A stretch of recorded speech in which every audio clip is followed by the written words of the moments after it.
Alright, Season 3, Episode 3 of Jujutsu Kaisen, the great exposition expedition, the truest test of the age-old theory that JJK fans can't read. Let's talk about it. And I think the best place for us to start our conversation about this episode, which was very dense and very confusing, is let's try and figure out whatever the hell Tengen's deal is. Tengen has a set of barrier techniques that support modern jujutsu sorcery, so like the boundaries of the jujutsu high schools and the veils used to keep missions secretive from the public, all that stuff can be attributed to Tengen. The system of modern sorcery as a business, the clans, the schools, and even more all rely on Tengen to maintain their systems of operation and power, so she is the basis of the jujutsu world's power structure. For those who didn't watch the last video, it's a whole breakdown of power structures and politics in Jujutsu Kaisen. Go check it out after this one. But a power structure is basically who has power in a society, over what, and why they have that power. So think like the US government, those are elected officials who we put in office to run our society, and then corporations who have financial power over the American people. And these two systems kind of run America in the same way the clans and the schools run Jujutsu society. In this example, you can think of Tengen maybe not like government, but maybe more like currency. Like say, for example, if money was to disappear tomorrow, we couldn't run our businesses. We couldn't share goods like food or housing in the same way. The mode of distribution of resources would totally collapse, right? Money itself in a vacuum doesn't do very much. I mean, it's just green paper, but since we use it for so much stuff, if we had to find a different way to, exchange items and assign value to things tomorrow, our whole society would probably crumble. That is the kind of impact that Tengen has, even if her power isn't always being actively exercised over the people in Jujutsu society. She sets the background that makes all of this possible. But this system is right on the verge of collapsing. Since Tengen didn't assimilate with the star plasma vessel Riko Amanai, she is about to evolve and lose her conscious human self. But that whole thing is really confusing, so I want to take a minute. We're going to go to the whiteboard, a new segment here. Let's talk about vessels.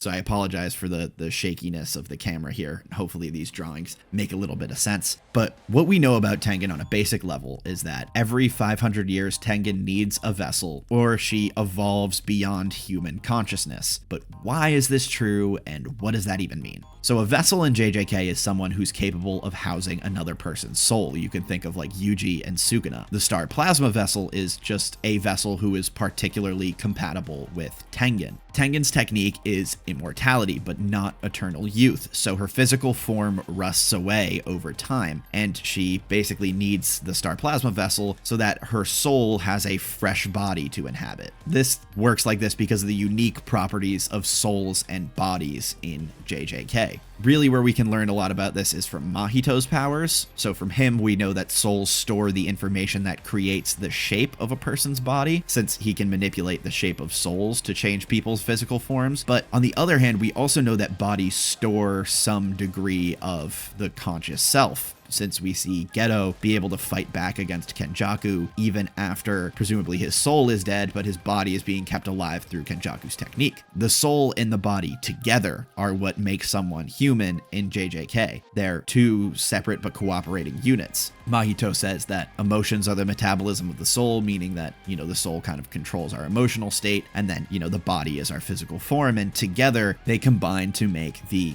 conscious self, like the physical material of the brain, and then the emotional, immaterial, spiritual elements of the soul come together to form the conscious being. So Tengen losing her body to aging would be like, I guess a good example would be the inverse of when Toji comes back in season 2, right? His body is channeled by this technique, but he doesn't have his soul with him. So he just sort of acts on instinct until a little bit of memory of the information stored in his soul is jolted back into him by seeing Megumi. In this situation, his body is alive and functioning, and only the residue of his soul remains. And so it's the inverse of Tengen because her body has been rusting away over the last 500 years, but her soul will live on forever because of her technique. If Tengen doesn't assimilate and her body dies based on what she says has happened to her in this episode, her soul begins leaking out into the world around her, and she becomes, in her words, one with the world. Now, I don't know what the hell that means, to be honest. That's very abstract, but my guess is that since her barrier techniques are so massive and wide-ranging, her powers somehow have to do with connecting her to existing cursed energy networks around Japan, and maybe even the whole world. So as her physical form dies off, her soul kind of dissolves out through these cursed energy networks that connect people, and that would kind of make sense because, as we now know, Kenjaku's plan revolves around assimilating her with everyone in Japan.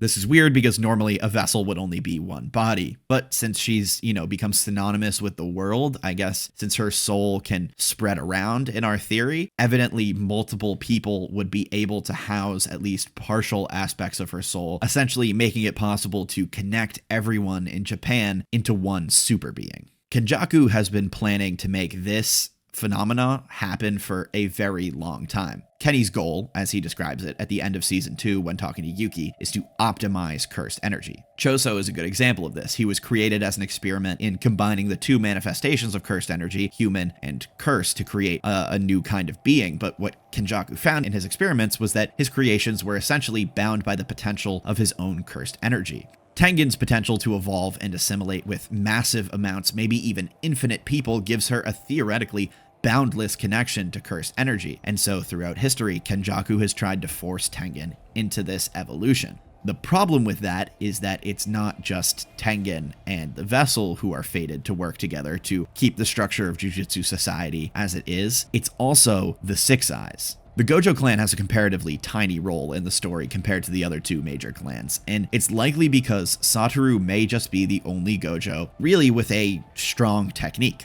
I'm sure we all know by now, but Gojo's curse technique is really, really powerful and really, really confusing, and it's hard for him to operate. The only reason he's able to do it is because of his second ability, the Six Eyes, which allows him to perceive cursed energy on an incredibly high level compared to others, allowing him to understand and operate his broken abilities. Every 500 years, someone like him with the Six Eyes has been born to protect the star plasma vessel from people like Kenjaku and make sure that the assimilation happens. And up to this point, that system was working.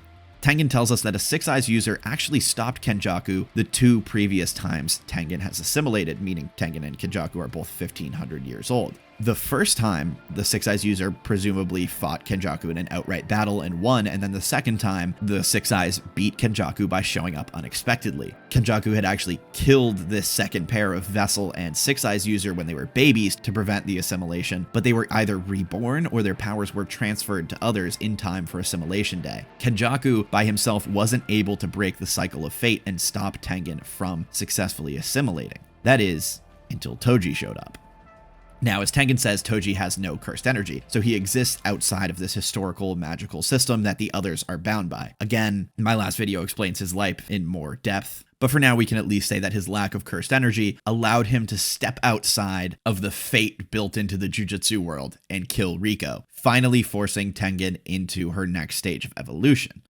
But this may not be entirely accurate. Actually, we can say it isn't accurate at all, since if Toji hadn't been there, Riko still wouldn't have assimilated. Tengen doesn't know this, but Riko didn't want to assimilate, and we know that Gojo and Geto had planned before the mission to fight back against Jujutsu Society if Riko decided not to go through with it. Before Toji kills her, they're literally about to go home and not go through with the assimilation, so his intervention isn't what stopped fate. It was a choice for Gojo and Riko. Now, we can't get into this too much without doing manga spoiler territory, but it's kind of really important that it's not necessarily Toji who broke fate. I mean, he did, but more importantly, maybe, it's Gojo and Riko who were going to make this decision anyway. For now, that's not that crazy important, and all that matters is Tengen didn't merge, so Kenjaku is free to begin his plan, except there's still one barrier. The Six Eyes are still around to stop him. After the second attempt at stopping assimilation, Kenjaku realized something.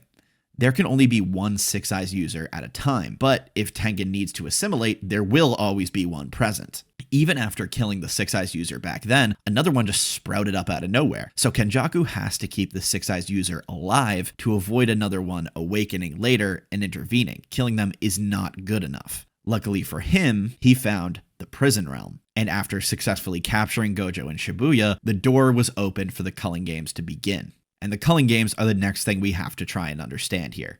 First and foremost, we know Kenjaku's goal is the total assimilation of everyone in Japan with Tengen, and we have a loose idea of why. The how that's going to happen is a little complicated. To merge everyone with Tengen, Kenjaku needs to curse everyone to make sure they're ready to go, otherwise the process might end up incomplete. Not really sure why, but Tengen says so we're going with it. Doing this would require monstrous amounts of cursed energy. I mean, you're cursing an entire country of people. So the Culling Games are a ritual designed to harvest a bunch of cursed energy. Cursed energy generated through battle and death in the colonies will be funneled into a massive barrier technique of sorts, which will pass over Japan and curse everyone in it. Yuji describes this as similar to the symbolic act of crossing a river, which we see in season 1 when they enter the cursed spirit's domain at Yasuhachi Bridge. And this act of crossing to the other side is stated in that episode to symbolize passing into the afterlife. In Tengen's case, this would be true, as the individual identities of everyone in Japan would be erased in this process, and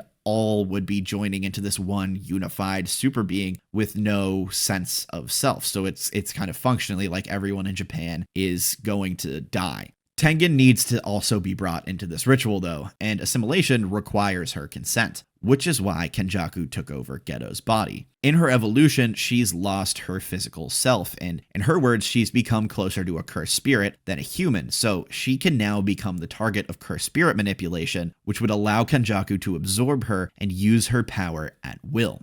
What all that means is the kiddos have to stop the Culling Games to save Japan. But to do that, they gotta learn the rules. And you do too. We'll go quick here because this is pretty much the simpler part, I think.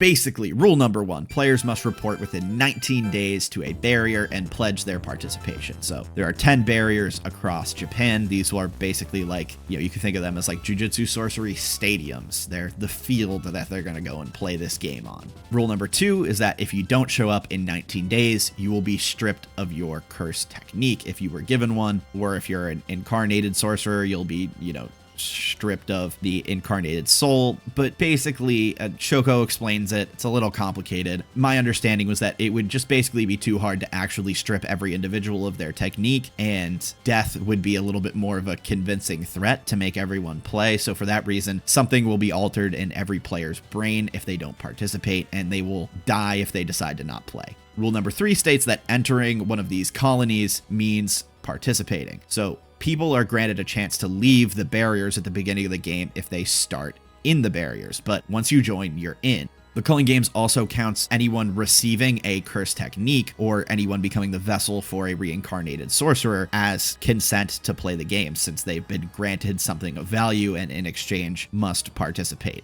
Rule number 4 is that you get points in the game by killing people. Rule number 5 is that you get 5 points for killing sorcerers and 1 point for killing non-sorcerers. Rule number 6 is that you can add rules to the game by spending 100 of the points you earn. This means that the squad needs to play the game and get 100 points so that they can create a rule that gives players who don't want to participate a way out. In particular, Sumiki, Megami's sister, who's been drawn into the games against her will. Rule number 7 is that rules have to be added unless they stop the game from continuing. Now, obviously, they want to stop the game from continuing, so it's a serious concern whether or not they're going to get a fair judgment on this rule. But Tengen assures them that they will, since Kenjaku can't be the game master himself. Kenjaku actually explains this a little bit in season 2. Apparently, pacts are a big part of Jujutsu Sorcery. Like, the deal that Mahito and Mekamaru make, that, Mekamaru will be a spy if Mahito heals his body. Kenjaku says that these kinds of pacts with oneself are easy to control, but pacts with others are really difficult to manipulate. And it seems like in exchange for Kenjaku forcing these rules onto all the people participating in the games is that he himself can't be the game master.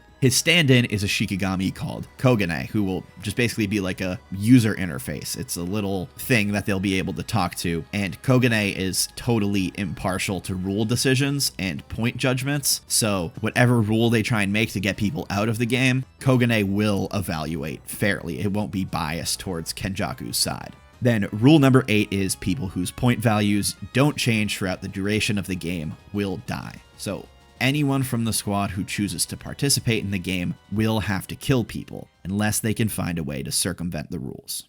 And lastly, we get this little short scene of one of my personal favorite characters who I am super excited to see moving forward. This is Takaba. Takaba is a comedian who no one really finds funny. He's old, he's not very talented, and he has been chasing his dreams straight into the ground. His boss tells him to just give it up, go away from comedy, but his coworker poses an alternative idea. He says that he doesn't necessarily think Takaba is unfunny, but he also says that he doesn't think that that's the point. This comedian says that there are two kinds of people who stay popular in comedy. People who are always funny, and people who are always able to delude themselves into believing they're funny. Which one is Takaba, I wonder? Anyway, thank you for watching. Hopefully that whiteboard section wasn't too messy. Hopefully that explanation made a little bit of sense. If not, my bad. I'm going to try and do a new video every week with each new episode that comes out. We'll see how sustainable that is. It's going to be hard to do with school, but whatever. Last semester of senior year is a perfect time to phone it in, I guess. Anyway, I will see you all in the next one, and thank you for all the love on the most recent video. It really means the world to me. If I can start making a little bit of change off making these YouTube videos, that would really turn things around for me right now. And, this has been a dream my whole life to have a little bit of a following on here doing this. So, all the support just means a whole lot. All right.